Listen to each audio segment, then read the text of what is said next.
আসসালামু আলাইকুম রহমতুল্লাহ। Unit technology ওয়ার্ল্ডের পক্ষ থেকে আপনাদের সকলকে স্বাগতম। আশা করি আপনারা সকলে ভালো আছেন।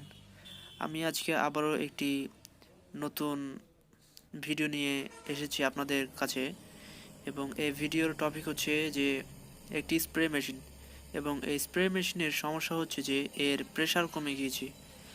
এর পানি প্রেসার একদমই নেই, একদম স্লোভাবে পানি বেরোচ্ছে। যখন ফুল স্পিডে বের হয় তখন ঘন কুয়াশার মতো থাকে, কিন্তু এখন কোনো স্পিড নেই। এর প্রেসার একদম কমে গেছে। মোটর ঠিকভাবে চলছে, ব্যাটারিও ঠিক আছে, কিন্তু তবুও এর কোনো প্রেসার থাকছে না। তো আমি রেগুলেট করছি, তাও কোনো প্রেসার থাকছে না। তো চলুন খুলে এটিকে দেখা যাক আসলে এর সমস্যা কী।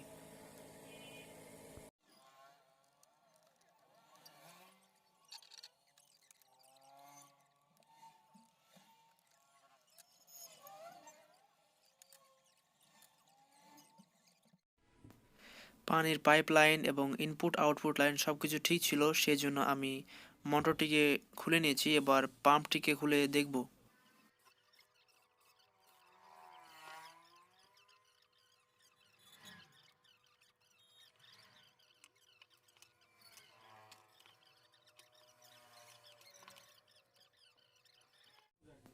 সাধারণত পানির স্পিড কমে গেলে পাম্পের সমস্যা হয়, এজন্য আমি পাম্পটিকে খুলে ফেলছি।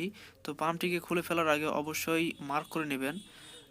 আমি মোটরের সাথে বডির একটি মার্ক করে নিচ্ছি, দাগ দিয়ে দিচ্ছি যে কোন দিক সোজা এবং কোন দিক উল্টো, সেদিক মার্ক করে নিতে হবে অবশ্যই, যেন ফিটিং করার সময় আপনি মেলাতে পারেন।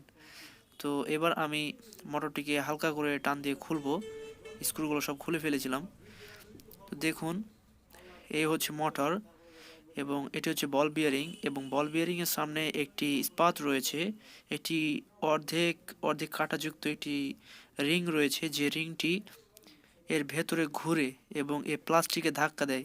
এই প্লাস্টিককে ধাক্কা দেওয়ার ফলে প্লাস্টিক ভাইব্রেশন শুরু করে, এবং ভাইব্রেশন শুরু করার পরই পানি ইনপুট থেকে আউটপুটে ফ্লো হতে শুরু করে।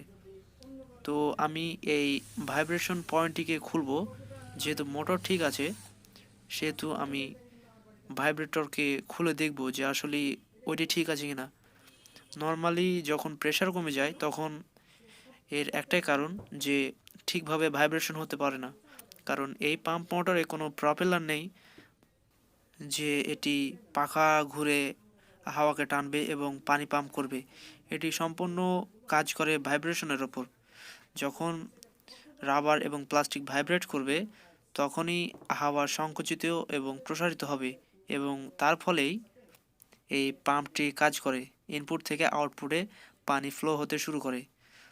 তো প্রথমেই দেখুন, খোলার পর কিছু আবর্জনা রয়েছে, একটি সুতো চলে গিয়েছে। তো প্রথম অবস্থাতে আমি খেয়াল করব যে এখানে নন রিটার্ন ভালভ রয়েছে। এটি হচ্ছে স্প্রিং, যেটি ইনপুট ভালভে দেওয়া থাকে। এখানে দেখুন দুইটি নন রিটার্ন ভালভ রয়েছে, এটি দিয়ে পানি ইনপুট হবে। এটি আমি খুলে নিচ্ছি,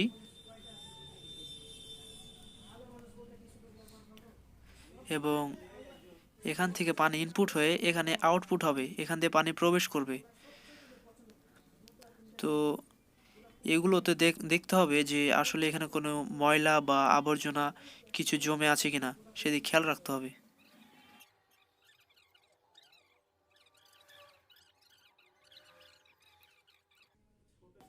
তো দুইটি ভালভের প্রথম অংশটি আমি খুলে নিয়েছি।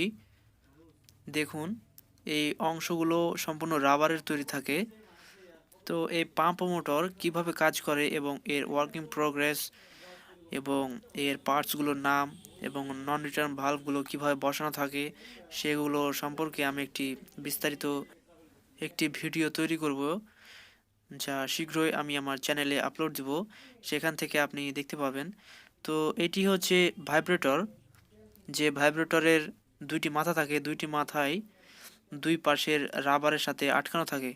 তো ভাইব্রেটরে কিছু ময়লা দেখতে পাচ্ছি, যেখানে গ্রিজ থাকে, সেই গ্রিজগুলো শুকিয়ে ময়লায় পরিবর্তিত হয়েছে।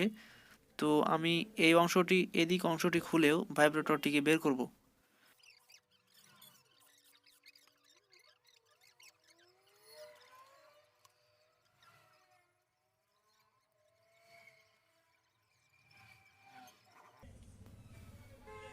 তো আমি ভাইব্রেটরটিকে বের করে নিয়েছি পাম্পের মেন বডি থেকে। তো এটি হচ্ছে পাম্প, যেখান থেকে পানি ইনপুট এবং আউটপুট হয়। তো এটিকে আমি রেখে দেবো, এটি ঠিক আছে, এখানে কোনো ভাঙাচোরা নেই। তো আমি এই ভাইব্রেটর থেকে রাবারটিকে ছুটিয়ে নিচ্ছি, নতুন তাই একটু শক্ত, সেজন্য আমাকে টান দিয়ে খুলতে হচ্ছে, আর এটি শক্তই থাকার কথা। তো এইটি হচ্ছে ভাইব্রেটরে কিছু ময়লা এবং গ্রিজ আছে পুরনো, সেগুলো আমি প্রথমে পরিষ্কার করে নেব।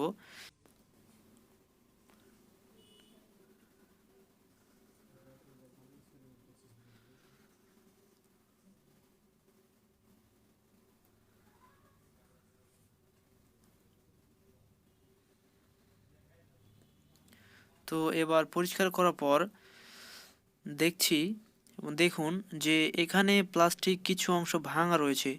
দেখুন প্রথম থেকে এখানে কিছু প্লাস্টিকের রাউন্ড থাকে, যেটা সম্পূর্ণভাবে এখানে এসে মিলিত হয়। এই রাউন্ডটিকে আমরা দেখতে পাচ্ছি না, কারণ ভেঙে গিয়েছে। এদিক ঠিক আছে, কিন্তু এই প্রান্তের যে রাউন্ড আছে সেই রাউন্ডটি আমি ভাঙা দেখতে পাচ্ছি। আর যে রাউন্ডটির কাজ হচ্ছে, এখানে যে পিস্টন রয়েছে, একটি ইস্পাতের পিস্টন বা সার্কেল, সেই সার্কেলটি এই রাউন্ড প্লাস্টিকটিকে ধাক্কা দেয়, তখন ভাইব্রেট হয়। তো দেখুন এখানে একটি প্লাস্টিকের ভাঙা অংশ রয়েছে, আমি খেয়াল করিনি। তো এই ভাঙা অংশটি সম্ভবত এইখানেই ছিল, কোনো কারণে যাই হোক ভেঙে গিয়েছে হয়তো, বা ভিতরে মেশিন কার্যক্রম চলার সময়।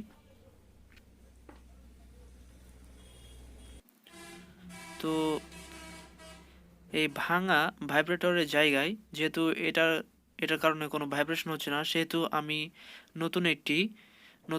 আমি একটি পুরনো মেশিন থেকে ভালো একটি ভাইব্রেটর খুলে নিয়েছি, এবং এটি সম্পূর্ণভাবে ঠিক রয়েছে, কোনো ভাঙাচোরা নেই।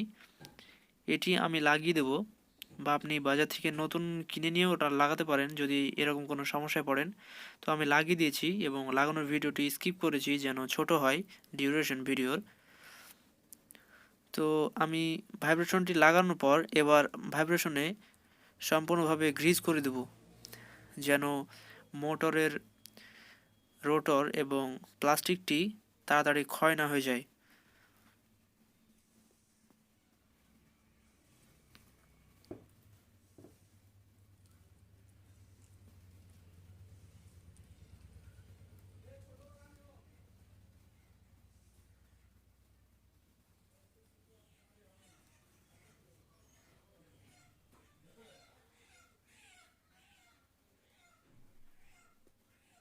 দেখুন আমার গ্রিজ করানো প্রায় কমপ্লিট। এবার আমি মোটরটিকে পাম্পের সাথে ফিটিং করে নেব। মোটরের বল বিয়ারিং এবং পিস্টনেও কিছু গ্রিজ আমি করে দিলাম যেন স্লিপারি থাকে। এবার আমি ফিটিং করে দেবো পাম্পের সাথে মোটরটিকে ভালোভাবে। তো দেখতে হবে কোন দিক আমি মার্ক করে রেখেছি সেদিক খেয়াল রাখবো। সে মার্ক অনুযায়ী দাগটিকে মিলিয়ে পাম্পের সাথে মোটরটিকে ফিট করে দেব, এবং স্ক্রু দিয়ে পূর্বের অবস্থায় আমি ফিট করব।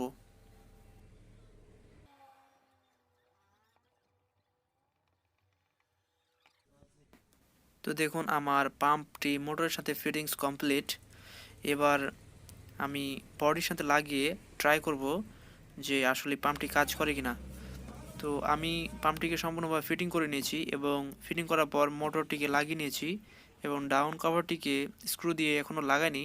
প্রথমে আমি টেস্ট করে দেখব প্রেশারটি ঠিক আছে কিনা।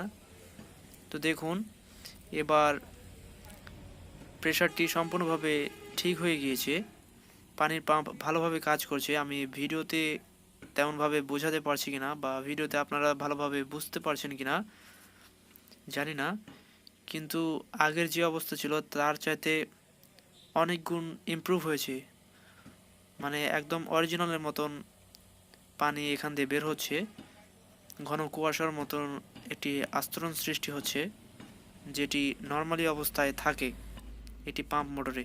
এবার আমি রেগুলেটর দিয়ে রেগুলেট করব তো দেখুন লো স্পিড এবং লো স্পিড থেকে আস্তে আস্তে হাই স্পিড হচ্ছে। তো ভিডিওটি যদি আপনার কাছে ভালো লেগে থাকে তাহলে অবশ্যই সাবস্ক্রাইব করে পাশে থাকুন। ধন্যবাদ।